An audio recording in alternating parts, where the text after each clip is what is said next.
Bila sampai Teluk Kait, rasanya itu dibuka haram. Kalau tahu lagi siapa aja, sikat terus. Yang pembantu tuh yang memberi kubik ini nah, tembak sidin tangan putus. Padahal kawan tuh nak bantu sidin. Jadi andaknya senjata ini di belakang nih. Macam nang kita menikaramnya, timbaknya seorang. Peristiwa Teluk Kait ini juga adalah peristiwa yang cukup besar ya, banyak mengorbankan para pejuang kita dan Belanda.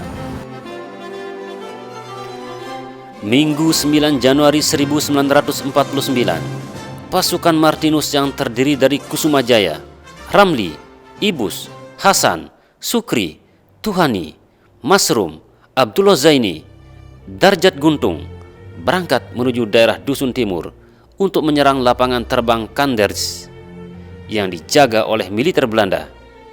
Tetapi militer Belanda ini terlebih dahulu kabur ke hutan dan didapatilah mesin listrik, terpal, jep gandeng, dan bahan bakar minyak. Pasukan ini melanjutkan perjalanan menuju Ampah. Di Ampah bergabunglah pejuang Raden Sugiono. Lalu mereka kembali ke pedalaman Sungai Durian.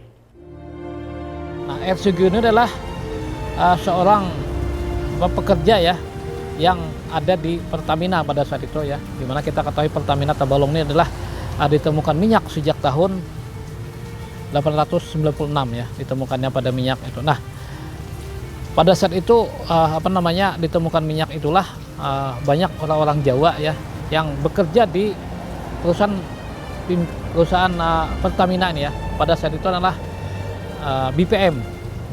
Jadi BPM ini mempekerjakan orang-orang Jawa seperti Pak R. Sugiono. Nah, R. Sugiono inilah yang dia ikut berjuang dengan Pak Martinus.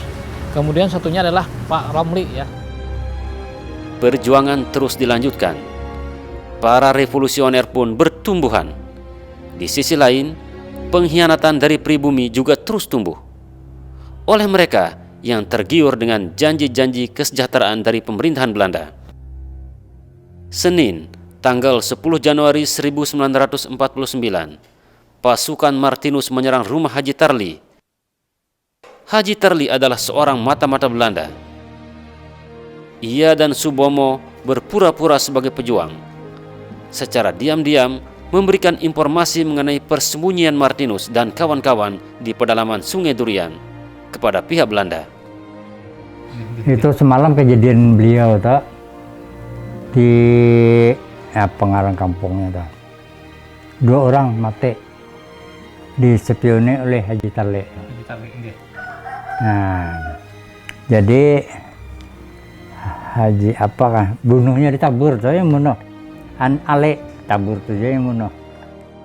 Waktu itu, rumahnya telah dijaga pasukan Belanda, sehingga pertempuran pun terjadi antara pejuang gerilya melawan tentara Belanda dan Haji Tarli.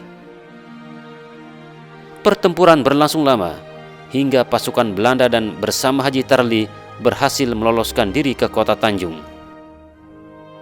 Selasa 11 Januari 1949, pasukan militer Belanda memblokade pedalaman Sungai Durian.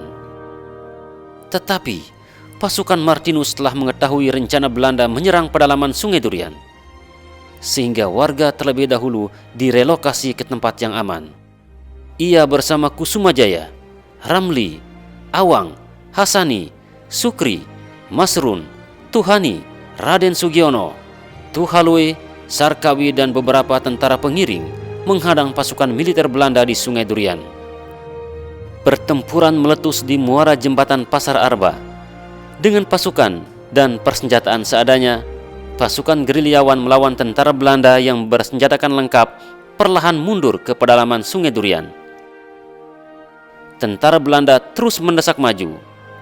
Karena kekurangan pasukan dan persenjataan, para pejuang tanah air ini perlahan mundur ke pedalaman di daerah Habau. Dalam perang ini telah tertembak 3 orang rakyat dan seorang penyelidik gerilyawan. Pengkhianatan terus tumbuh di kalangan rakyat. Belanda memperalat ketakutan dan kemiskinan rakyat untuk mengacaukan operasi gerilyawan ALRI Divisi 4. Pemerintah Belanda membentuk pasukan khusus yang dipersenjatai dan dibiayai oleh Belanda. Pasukan ini menamakan dirinya Pasukan Laung. Pada 12 Januari 1949 di pedalaman Desa Pemarangan, pasukan Laung menangkap 12 orang gerilyawan rakyat. Dengan tangan terikat ke belakang, ke-12 pejuang tersebut dibantai hingga tewas oleh pasukan Laung. Dan pada 14 Januari 1949, Martinus kembali ke pedalaman Sungai Durian. Ia melihat rumah-rumah hancur dan terbakar akibat amukan Belanda. Sore harinya, pasukan Martinus menuju Kelua untuk memburu kaki tangan Belanda, tentara Laung, yang terdiri dari 30 orang suku Dayak. Sayangnya, karena kondisi banjir, tentara Laung berhasil kabur. Tapi Martinus dan kawan-kawan telah berhasil menembak 2 anggota pasukan Laung. Martinus beserta pasukannya pun kembali ke pedalaman Habau. Pada Kamis 27 Januari 1949, Martinus bersama pasukannya pergi ke Tamyang Layang untuk menangkap Isra Bulantan. Dalam perjalanan, tepatnya di Pasar Arba, Martinus bertemu spion Belanda, Haji Terli. Ia bersama pasukannya pun langsung menembak mati Haji Terli. Sayangnya, Isra Bulantan berhasil kabur. Semakin gencar para pejuang tanah air dalam merebut kemerdekaan, semakin keras pula usaha Belanda menghasut para pribumi untuk menjadi kaki tangannya. Pengkhianatan terjadi di mana-mana. Mengingat pedalaman Sungai Durian sudah tidak aman, Martinus selaku komandan pasukan daerah besar utara ALRI Divisi 4 Pertahanan Kalimantan bersama Abdur Rajak dan kawan-kawan seperjuangan merapatkan pendalaman baru. Lalu dipilihlah Sungai Tabuk. Warga pun diamankan ke pedalaman Sungai Tabuk. Tak berselang lama, 10 Februari 1949, militer Belanda memblokade pedalaman Sungai Tabuk. Pertempuran pun terjadi. Warga berlarian masuk ke dalam hutan. Sementara para pejuang terus bertempur hingga akhirnya perlahan mundur menghilang di kedalaman hutan. 23 Februari 1949, Martinus bersama pasukannya Kusumajaya, Raden Sugiono, Awi, dan kawan-kawan diminta oleh pimpinan ALRI Divisi 4 Pertahanan Kalimantan untuk membantu ALRI Divisi 4 Pertahanan Kalimantan bagian tengah yang terletak di Barabai dan Kandangan dalam menyerang pos-pos Belanda. Itu mengenai buhannya anak menyerang yang nggak tahu, memang anak Tanjungan, anak Kabrebe aja. Jadi adakah nama kawannya? Berapa orang itu Pak yang ngomong? Bertiga, jalan Lampihong, Piluro itu ada nama luarkan. Nah, berpepak hendak Oh, di Berbei kah? di Berbei. Piluro itu langsung polisi. Tentara, ada polisi, tentara. Jadi caranya Pak Pandir tentara tuh mengambil peluru itu empat mata aja. Nah, orangnya ada nyulung. 3 Maret 1949, pasukan Martinus dan kawan-kawan kembali menuju markas besar ALRI Divisi 4 bagian utara, tepatnya di pedalaman Kediri atau Sungai Tabuk. 5 Maret 1949, di dalam perjalanan pulang, Martinus bersama pasukannya memutuskan untuk beristirahat di Teluk Lait selama 2 hari. Tanpa diduga, pasukan Belanda yang mengetahui peristirahatan Martinus dan pasukannya langsung datang menyerang dengan menggunakan kapal-kapal rakyat. Desa Teluk Lait ya. Teluk Lait ini adalah salah satu desa, anak desa daripada desa pada situ adalah Sungai Tulak Dalam, yang sekarang adalah masuk wilayah Kabupaten Sungai Utara, berbatasan langsung dengan desa Sungai Durian. Nah, para pejuang kita yang pada situ berjuang di sana ya, mati-matian ya, untuk mempertahankan, untuk menggempur ya Belanda. Nah, dengan strategi letter U pada saat itu. Maksudnya adalah letter U ini memang dibikin oleh Belanda untuk menyerang Pak Martinus. Jadi dia menyerang dari selatannya, atau dari selatan, dari utara, dan dari barat. Jadi seakan-akan membentuk letter O. Sementara pasukan ya Pak Martinus ini dia berada di Teluk Kelait itu adalah di sebelah timurnya. Nah, sehingga Belanda ini menyerang ya dengan kapal, dengan jukung pada saat itu. Nah, pada saat menyerang kapal pasukan Martinus inilah membentuk letter O sehingga Pak Martinus dan pasukannya tidak bisa bergerak lagi. Sebagian rakyat pemilik kapal yang pro terhadap pejuang mencurangi pasukan Belanda dengan mengaramkan kapal-kapalnya bersama pasukan Belanda di tengah danau. Karena pada situ memang Teluk Kelait sedang kebanjiran ya. Jadi danau Teluk Kelait ini memiliki dalam kurang lebih antara 5 sampai dengan 10 meter. Perahu itu sudah berkurang, Mbak Nu udah. Sebelum sudah bersiap. Bila sampai Teluk Kelait, rasanya itu dibuka karam. Itu kan udah kena tembakan perahu itu semalam. Dasar sengaja dikaramak. Karam. Anu aja, berdua aja lawan nama kan lawan Belanda. Belanda sikong. Nah, jadi andaknya senjata nih di belakang nih. Nah, macam anu nang kita mentimbak mendikalamnya timbaknya seorang. Di Teluk Kelait ini terjadi pertempuran hebat antara pejuang tanah air dengan militer Belanda. Pejabat tinggi Belanda yang saat itu memimpin militer Belanda pun berhasil ditembak mati. Memang pada situ kita ketahui pasukan Pak Martinus ini banyak juga yang jatuh korban ya. Tapi Belanda lebih banyak lagi ya. Menurut keterangan Rumah Sakit Amuntai pada saat itu ya, itu ditemukan bahwa Belanda itu melebihi daripada 50 orang yang jadi korban langsung. Dan satu tokoh Belanda ya, satu kontroler Belanda langsung pimpinannya pada saat itu jadi korban dan mati langsung di Teluk Kelait. Baku tembak terus diluncurkan hingga 2 orang pejuang yang bernama Raden Sugiono dan Ramli tertembak mati di tempat ini. Jadi Belanda ini banyak dalam kita Karakawa menimbak. Jadi Kapten Leono itu Sugiono, Sugiono. tapi entah ada situ 4 menjaga Belanda aja.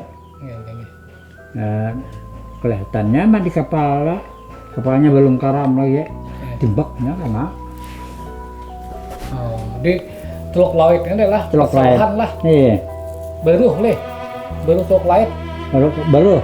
pejuang yang kedua-duanya inilah menjadi korban peristiwa perang Teluk Kelait. Nah, sehingga mereka berdua ini ditolong oleh Pak Martinus ya, yang pada saat itu memimpin serangan terhadap Teluk Kelait ini. Dan Pak Martinus langsung untuk menyelamatkan anak buahnya ini yang sudah hampir mati tenggelam pada situ. Nah, pada akhirnya anak buahnya keduanya menghembus napas yang terakhir. Kematian 2 sahabatnya membuat Martinus membabi buta melepaskan tembakan kepada tentara Belanda. Di situ Pak Martinus kejadian itu kalau tahu lagi siapa aja sikat terus sampai yang pembantu tuh yang memberi kudik ini tembak sidin tang putus. Padahal kawan tuh yang bentuk sidin kemudian apa yang udah kehantuan tuh jadi kayak tahu sikat terus lagi. Akhirnya waktu itu selamat. Nah, dan Belanda mundur. Padahal itu tinggal si dinas serangan lagi. Jadi yang tanahnya tuh kami pengawai ini lah. Tanah biar palet. Tanah baru tanah. Nah, jadi kami bila ingat bintang nang bapak bedok sampai situ sudah. Kalau ingat bacakan kuala segala kesian pahlawan di sini. Pahlawan. Jadi kadang-kadang ulun nyangkul Pak bisa takut juga. Takutnya gini kalau ada pilur yang kalau kok ada yang sisanya malah. Jadi 2 macam Pak itu. Rasa takut dan ada rasa harap-harap gitu. Takutnya gini Pak, kalau tak cangkul piluru tadi kok meledak. Nah, lereng rasa harap-harapnya ujar unik, ujar nganang isu-isu kan, nang jam tangan bapak aja hilang dulu di sana. Nah, jamnya itu emas jauh dapat Sambil ini. mencari juga ya kalau mencari di kemudian itu. Jadi ulun ketawa Pak. Perlahan, pejuang pun mundur menarik diri dari pertempuran. Nah, kami selaku menjelajah sejarah ini itu menemukan ya kapal ataupun badan kapal yang masih ada di dalam Teluk Kelait ini. kami sampai ke sana kemudian bersama-sama masyarakat untuk melihat bagaimana suasana Danau Teluk Lain ini. Nah, oleh karena itu peristiwa Teluk Lain ini juga adalah peristiwa yang cukup besar ya, banyak mengorbankan para pejuang kita dan Belanda. Nah, oleh karena itu kita melihatnya dari sisi sejarah ini adalah sangat penting, sehingga kedua desa pada hari itu mungkin kesepakatan kedua pimpinan sehingga desa itu menjadi batas antara Tanjung dan antara Kabupaten Tabalong dan HSO. Sedangkan jasad Raden Sugiono dan Ramli yang menjadi korban di perang ini dimakamkan di Masjid Pusaka Asyuhada Sungai Durian di perbatasan antara Hulu Sungai Utara dan Tabalong. Teluk Lain ini adalah peristiwa yang cukup menghebohkan kedua belah pihak ya. Artinya baik sekarang sebagai Kabupaten Hulu Sungai Utara dan Tabalong, itu adalah sejarah yang tidak boleh kita lupakan. Nah, jadi kami melihatnya karena di sana telah berkubur dua orang yang kusuma bangsa ya, adalah anak buahnya Pak Martinus, yaitu Pak Ramli dan R. Sugiono. Makamnya dijadikan satu wadah tapi dua pusaranya ya. Jadi pusaranya dua, pusara salah satunya adalah Pak Ramli dan salah satunya adalah R. Sugiono yang sekarang berkubur di makam pahlawan Masjid Syuhada Sungai Durian, Kecamatan Benua Lawas, Kabupaten Tabalong. Ya, kalau harapan kami mudah-mudahan pemerintah Kabupaten Tabalong dan juga Kabupaten HSO bersatu untuk membangun prasasti untuk peringatan pintu atau pintu gerbang sebagai tanda penghargaan di desa kami atas pertempuran yang pernah terjadi pada tahun 49 di desa Teluk Lain Yang dipimpin oleh Pak Martinus dan dibantu oleh kayak kami Pak Gunawan dan yang lain-lainnya itu. Saya itu aja harapan kami kepada pemerintah agar bisa melaksanakannya.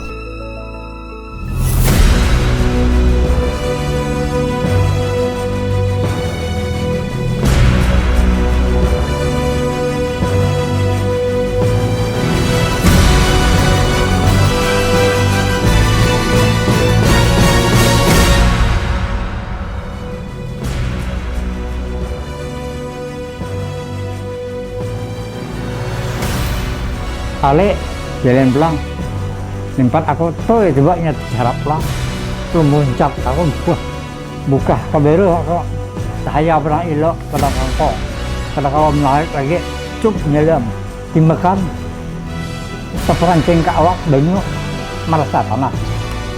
Merdeka dan pengertian adalah dari serangan musuh Belanda pada tanggal 17 Mei 1949.